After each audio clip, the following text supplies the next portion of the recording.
cringe when somebody says that? Or when we say that to ourselves? I'm perfect. Do we know and trust and just have a knowing that this energy we call God, the perfection of the universe, knows that for us, moves through us as perfection. Let's take a moment now, in the next few moments, as we move into meditation, and find that perfect place in you.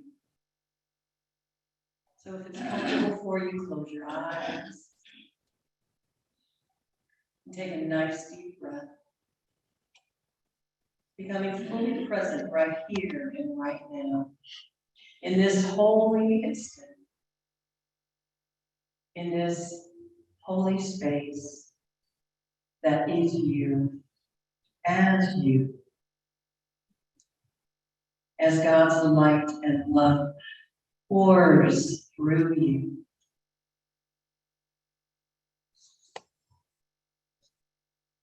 Feel your body relax into the rhythm of your heart. Your heart wisdom, mind and heart are in perfect rhythm with the universe. Perfect rhythm with heaven. It is right here, right within you, right now.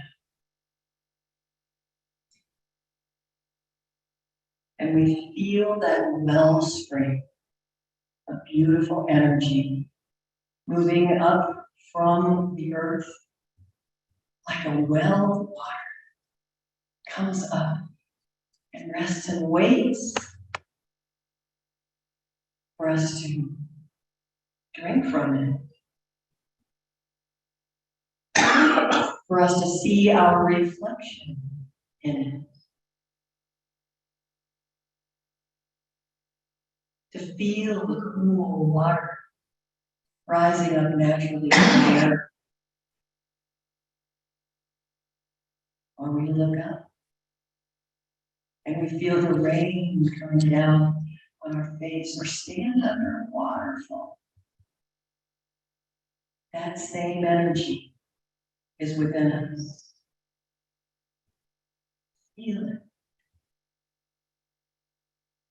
Feel a calmness come over you.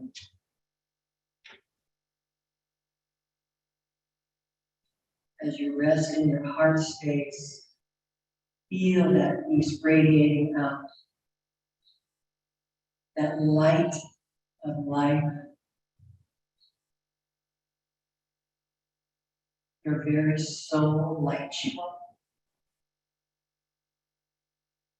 You can see clearly now in that reflective pool your perfection. And so we can take some time now in the silence to see that reflection, not as our human conditions that we put on that word, but as a divine gift that has us perfectly human in all we do in the silence.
breathing in and breathing out. As we find, as we stir in our seats, and as Stacy reminds us again through music how perfect we are, you'll find there will be a level of quiet happiness in your spirit. Amen. Always there, never be, always set me free.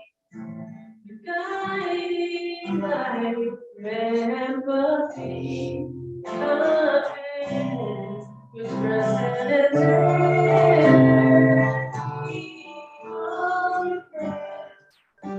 you're golden. You're light, my life, you're my love from forever. Your reflection, I'm perfect. So I'll keep looking at you, keep witnessing my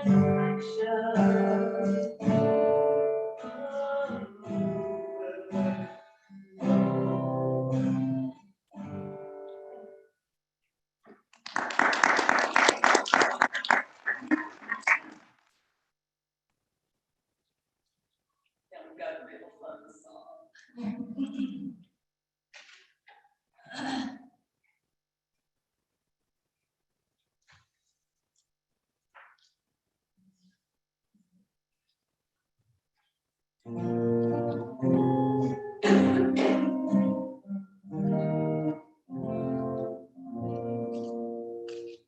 When you wish upon a star, makes no difference who you are. Anything your heart desires will come to you. If your heart is in your dream, no request is too extreme. When you wish upon a star, as dreamers do, fate is kind, she brings to those who love the sweet fulfillment of their secret love. Like a bolt out of the blue, fate steps in and sees you through. When you wish upon a star, your dreams come true. Fate is kind, she brings you those who love the sweet fulfillment of their secret longing. Like a bolt out of the blue, fate steps in and sees you through. When you wish upon a star, your dreams come true.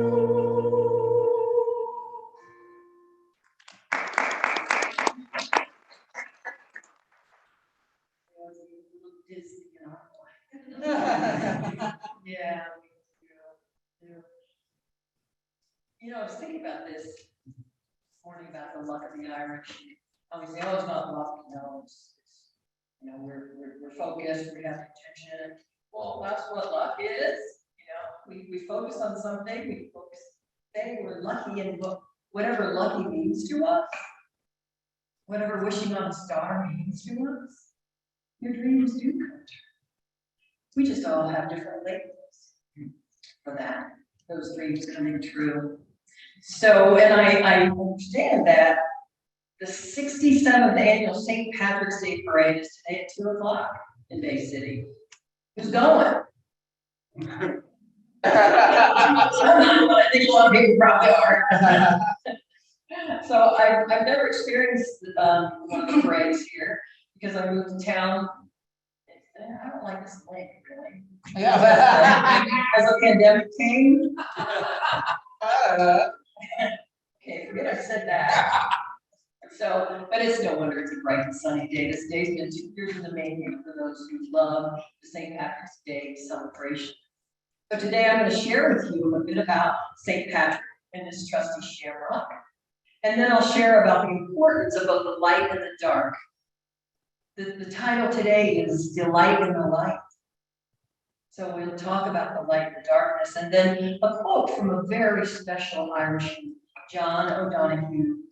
I have all of his books and his poetry, and it's just moves me. I've got a bit of the Irish mood. And then a prayer by St. Patrick is how we'll close today. So, in honor of the patron saint, St. Patrick, and the great country of Ireland, and our friends from Israel are okay with us on this today, by the way. You know, the Irish and the Israelites have had a very long, hard history. You know, we're so babies here in the United States. We've had our stuff, but not for eons, not for, you know, as many millennia that they have as they have. So anyway, so this patron saint of Ireland, this little story I haven't heard in a long time, and I don't know. You probably have, but it's not about snakes. Okay. No, well, so St. Patrick died just over 1,500 years ago, reportedly on March 17th, which was last Thursday. He was closely associated with the growth of Christianity throughout the Emerald Isle, the rise of the Celtic styles of Christianity, and of course the famous shamrock as a symbol of this holiday. Patrick was born in the Roman imperial province of Britannia, now known as Great Britain now, and as a youth, he was captured by Irish raiders and forced to serve as a sheep herder. After 6 years of captivity, he escaped, and eventually he returned to Ireland years later as a bishop and missionary. The Christian idea of the divine Trinity, God's simultaneous threeness, oneness, Creator, Christ, Holy Spirit, has always been a great challenge for preachers to grasp and explain. Okay, there's one God thing. You know, there's this Father, Son, and Holy Ghost thing. How's that work? So, God as a creative, all-accompanying presence of power. So St. Patrick did it this way. He looked around, and then he plucked a shamrock. And he said, he said, 3 leaves, 1 stem, 1 life. 3 leaves, 1 stem, 1 life. And I thought that was just, because we do get all head up, you know, about the triune and all that. And of course, in unity, we metaphysicalize it and talk about it, but it's one presence, one power. That's what we come down to. Add that to the growth, the color of growth and vitality of the shade of green. It's easy to imagine a more technical, lengthy explanation of the Trinity, but it's hard to imagine a better one.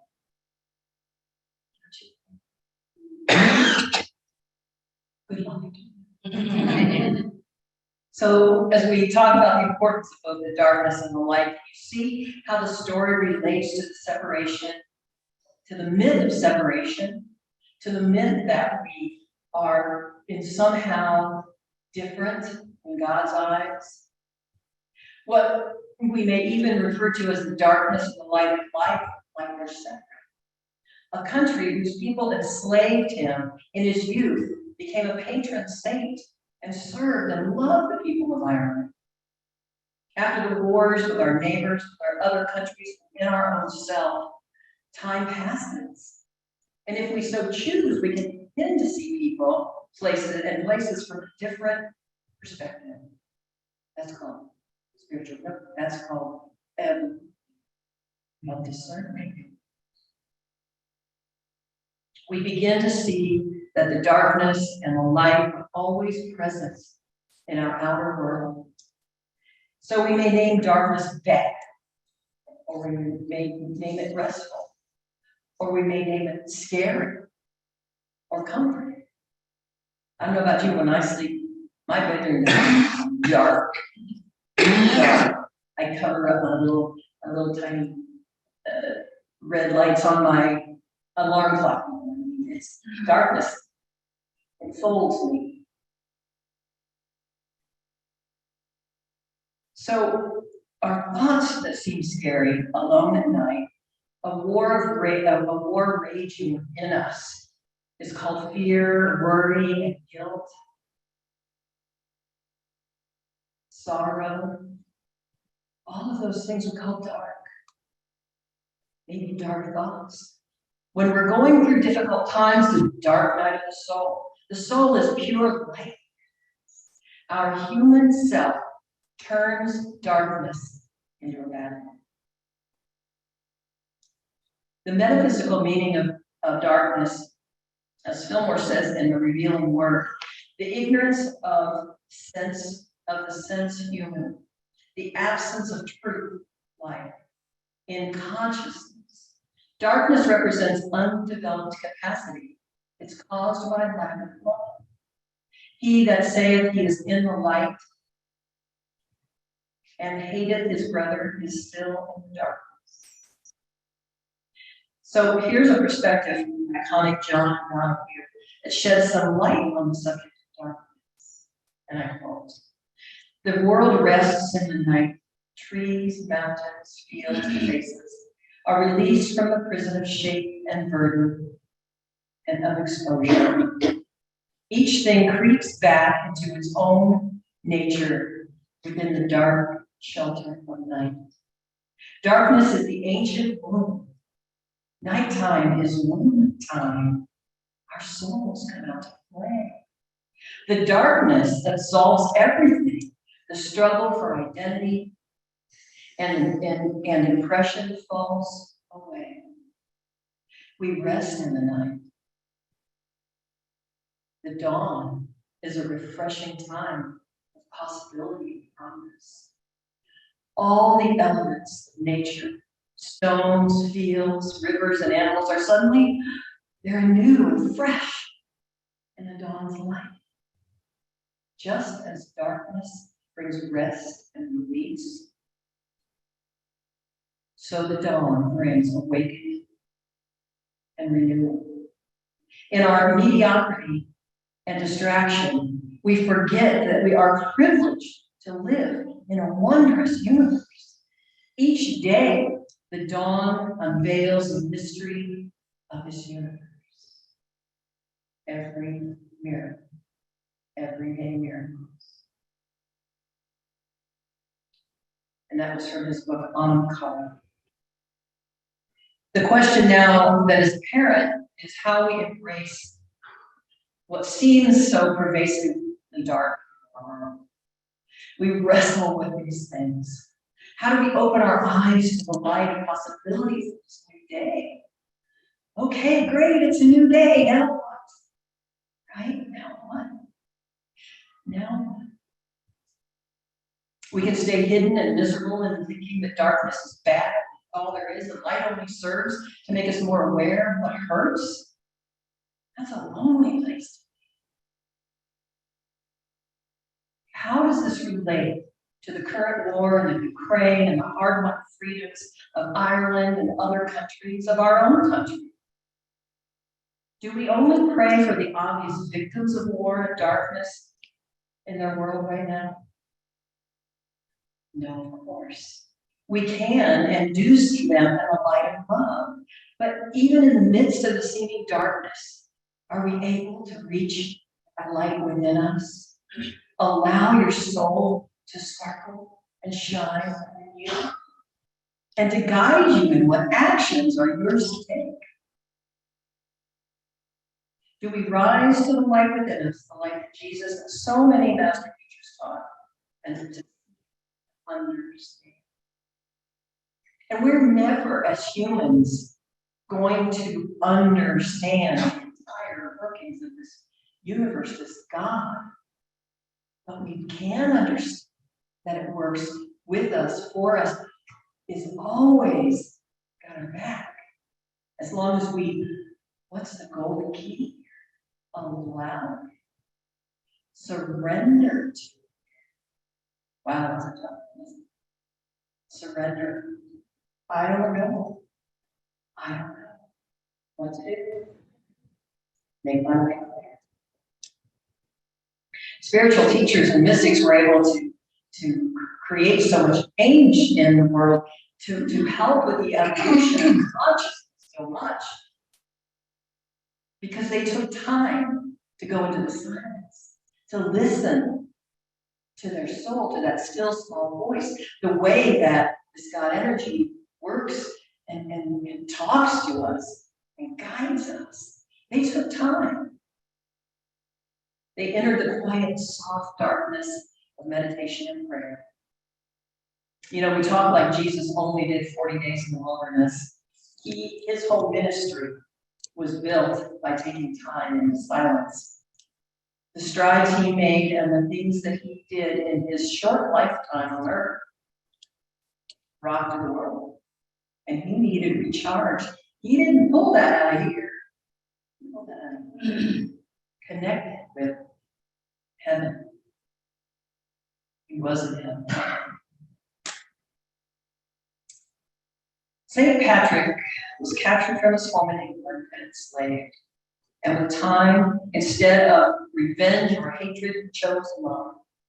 He chose to see the Irish people as passionate, as proud, as hardworking peoples of faith who've endured centuries of hardship. Can't even imagine. We see that in the Ukrainians today. They're passionate. They're facing what's in front of them with great inner strength. And like our ancestors over from England to create not just a new little city, but to create a new world, a new way to look at life. Not all through the eyes of the king, on the earthly king, but through the eyes of the king. I refer to God as the king in a long time. They embrace the darkness and they walk through it in the light of love for each other, for their country, and for their Russian family and friends. I told a story about my dad the other night at our Mind Fast Soul Feast class that's gathering every Thursday up until Monday, Thursday. You're always welcome to join. Great discussions in that class. So I told this story about my dad. He was one of 5 boys who grew up farming with their dad. Now, they didn't have a big fancy farm. You know, I don't know, my dad was born, I think, in 1929. And so by the time he was toddling out there, they had a tobacco farm. And they moved around a lot. You know, my grandfather would just farm 4 people. So Dad was too young for World War II, but he was just old enough to be drafted into the Korean War. So this 18-year-old farm boy from Ohio was shipped off to a foreign land to fight an enemy that he didn't even had never seen, didn't even know really what the field was. You know, there wasn't all the technology to tell everybody on Facebook and all the news what's happening and why they were sending these boys to Korea. So one night, he and part of his unit were out patrol walking down the street, a tree-lined road, and they saw 4 or 5 Korean boys, probably they're just about their age, walking towards them. And they shot them. My dad and his unit shot these Korean men. And I'm telling you, my father never, ever got over that. he was a very faith-filled, a faith-filled man. And so after he left the war, he had nightmares his entire life over that. And, he never talked about it. My mom told us the story when we were adults. But he left Korea, he married my mother, had 4 children, lived a good life in suburbia, and was a wonderful father. But he had that shadow of that war helping him to grow spiritually. And that's what he did. He continued to look at forgiveness of self and others and all these outer circumstances to grow. That's how he lived.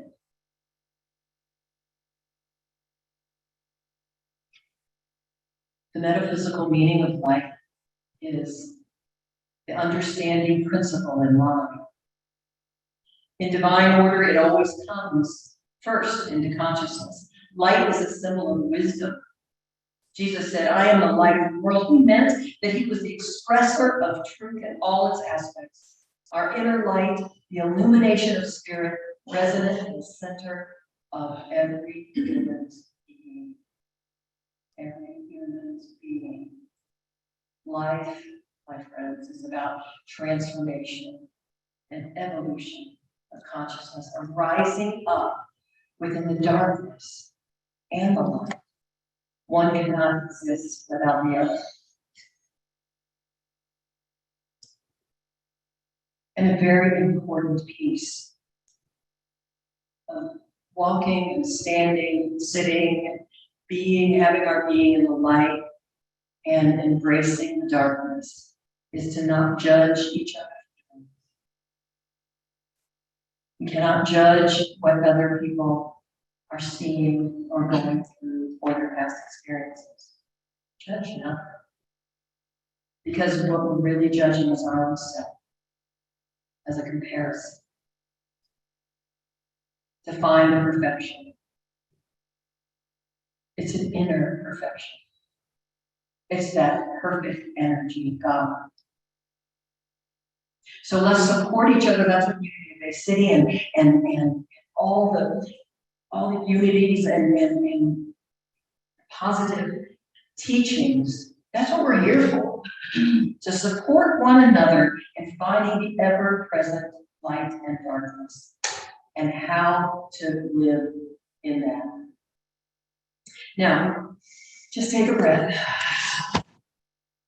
Okay, I'm going to close this morning with a quote by John O'Donohue and then a prayer by St. Patrick. So just hear this as you open your heart. We desperately need a new and gentle light where the soul can shelter and reveal its ancient belonging.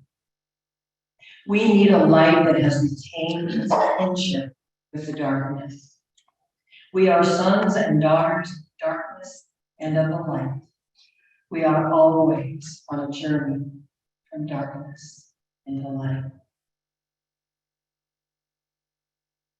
And then this prayer by St. Patrick.